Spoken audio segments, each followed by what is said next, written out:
जदयू में प्रशांत किशोर की जो स्थिति बनी हुई है, इसे कुआं और खाई के बीच कहा जाएगा। जिस तरह से उन्होंने बयान दिया और उनके बयानों का संदर्भ जो निकाला जा रहा है वो कहीं ना कहीं उनके लिए घातक होता जा रहा है। जिस तरह से प्रशांत किशोर ने एक कार्यक्रम के दौरान मुजफ्फरपुर में ऑडिटोरियम में युवाओं से संवाद कर रहे थे, इस दौरान युवाओं को मुखिया बनना और किस तरह से राजनीति में एक्टिव होकर वो राजनीति में अपना करियर बना सकते हैं और खुद के लिए और समाज के लिए क्या कर सकते हैं राजनीति में आकर, ये समझा रहे थे। इस दौरान बढ़ बढ़कर बहुत सारी बातें बोल रहे थे। उन्होंने ये भी कह दिया कि मैं लोगों को पीएम और सीएम बना रहा हूँ, नेताओं को, तो क्यों नहीं आप युवाओं को भी मैं सांसद और विधायक बना दूँ। अगर आप भी चाहते हैं तो आप मेरे से जुड़ सकते हैं, जदयू से जुड़ सकते हैं। जदयू से जुड़ने की बात कर रहे थे, मगर इन बयानों का संदर्भ जिस तरह से पार्टी ने ही निकाला, ये कहीं ना कहीं प्रशांत किशोर और जदयू के लिए घातक हो गया।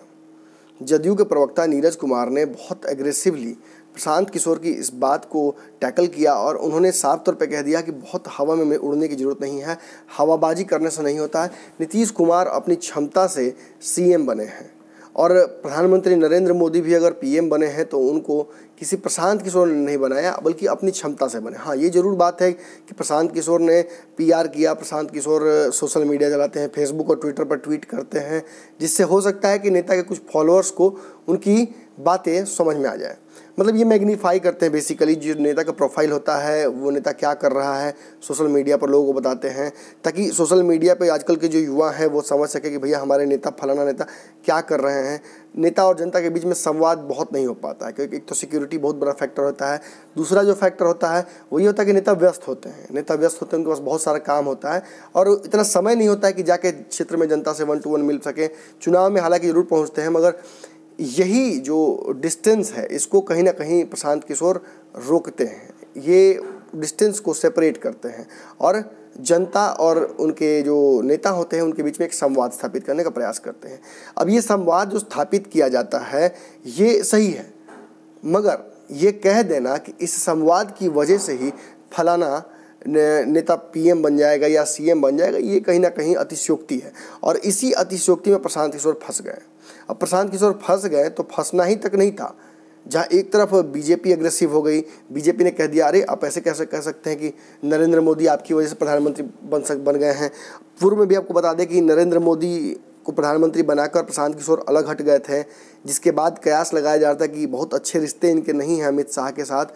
अमित शाह देखना पसंद नहीं करते हैं प्रशांत किशोर को, क्योंकि इनमें एरोगेंस है, ये इसी तरह से मंचों पर जाते हैं या फिर अपनी बातों को स्पष्ट तौर पर नहीं समझाकर घुमा कर बोलते हैं, क्रेडिट लेना चाहते हैं चुनाव का। पिछले चुनाव में भी कहा जाता है संजय यादव जो कि राजद के लिए पीआर का काम कर रहे थे, वो भी बहुत खफा थे प्रशांत किशोर से, ट्यून अप नहीं बन पा रहा था क्योंकि प्रशांत किशोर अपनी बातों को थोप रहे थे। वो जो जदयू के लिए पीआर कर रहे थे और कैंपेन संभाल रहे थे, इस दौरान जदयू पूरी तरह से हावी दिखा। इस बार भी रैली जो हुई है एनडीए की, हालांकि इस रैली के फ्लॉप होने का जिम्मेवारी क्या प्रशांत किशोर लेंगे, मगर प्रशांत किशोर ने इसमें भी किसी तरह से जदयू को बैनर और पोस्टर में बहुत आगे रखा। तो ये तो पॉलिटिकल स्ट्रैटेजी हुई। अब प्रशांत किशोर ने कह तो दिया कि वो लोगों को, युवाओं को एमएलए एमपी बना देंगे।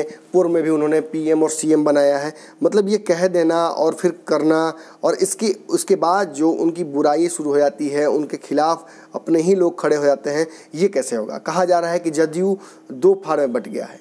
एक तरफ जहाँ आरसीपी सिंह और उनकी पूरी बटालियन है जो कि प्रशांत किशोर के इस बयान के बाद खफा हो गई है। कहा भी जा रहा था कि पूर्व में कि प्रशांत किशोर और आरसीपी सिंह के बीच में संगठन में वर्चस्व को लेकर लगातार जो है कहा जा सकता है कि एक दूसरे से पट नहीं रहा था। बहुत मुश्किल से सामंजस्य बैठाने का प्रयास कर रहे थे नीतीश कुमार, वो हो नहीं पा रहा था क्योंकि प्रशांत किशोर चाहते हैं कि उनको फ्री हैंड मिल जाए।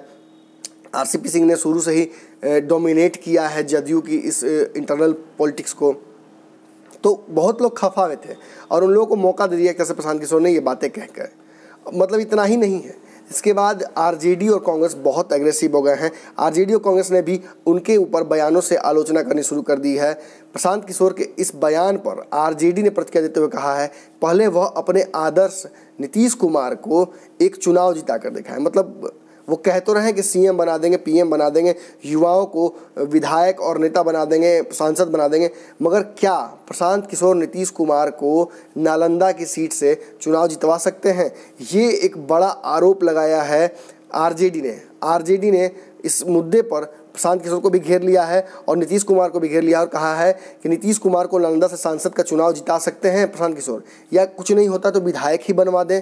ऐसा अगर वो करवाते हैं तो उनकी क्षमता को मान जाएगी आरजेडी। आपको पता चले कि पॉलिटिकल जो इलेक्ट्रल पॉलिटिक्स है उससे नीतीश कुमार कतराते हैं। नीतीश कुमार चाहते नहीं है कि वो चुनाव लड़े, हालांकि नीतीश कुमार ने अपनी नेतृत्व क्षमता को परिचय हमेशा दिया है। और सबसे बड़ी बात, प्रशांत किशोर के इसी बयान का कहीं ना कहीं खामियाजा अब उन्हें भुगतना पड़ रहा है। नीतीश कुमार पर चुटकी लेते हुए आरजेडी नेता ने कहा नीतीश कुमार अपने गृह जिला नालंदा से भी चुनाव नहीं जीत पाएंगे। उन्हें प्रशांत किशोर भले ही पीएम और सीएम बनाते हों, मगर नीतीश कुमार को चुनाव नहीं जितवा सकते हैं। इसी मुद्दे पर बात करते हुए मीडिया से सदानंद सिंह ने भी कह दिया प्रशांत किशोर बहुत बढ़ चढ़कर बोलते हैं।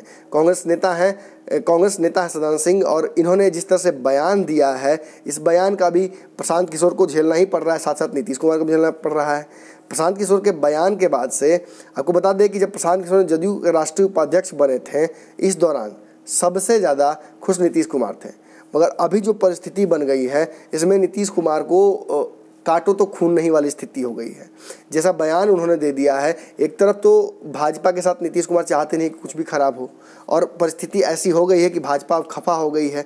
भाजपा को लग रहा है कि नीतीश कुमार प्रशांत किशोर के माध्यम से एक बार फिर से पीएम के उम्मीदवार तो नहीं बनने जा रहे हैं, जिस तरह से बातें कर रहे हैं प्रशांत किशोर, और फिर एक तरह से जैसे रैली को हाईजैक करने की कोशिश की थी। तो ये सारी बातें कहीं ना कहीं घूम फिर कर नीतीश कुमार को जो कहा जा सकता है कि प्रशांत किशोर की वजह से घाटा होना शुरू हो गया है। अब देखना यह है कि नीतीश कुमार के इस अंधविश्वास पर प्रशांत किशोर के ऊपर कब ग्रहण लगता है, क्योंकि पार्टी में इंटरनल फोर्सेस जो हैं, आरसीपी हैं, वशिष्ठ नारायण हैं, ये सारे लोग हैं, ये कहीं ना कहीं अब प्रशांत किशोर से खफा चल रहे हैं। नीरज कुमार ने खुला तौर पे कह दिया, नीरज कुमार की देखा देखी अब बहुत सारे लोग मुखर होकर बोलने लगे हैं। और इतना ही नहीं, अब कांग्रेस और आरजेडी को भी मौका मिल गया है नीतीश कुमार के ऊपर हमला करने का। तो देखते हैं कब तक ये यारी चलती है, ये दोस्ती चलती है नीतीश कुमार और प्रशांत किशोर के बीच में, क्योंकि नीतीश कुमार नेता है और प्रशांत किशोर नेता बनाने की मशीन।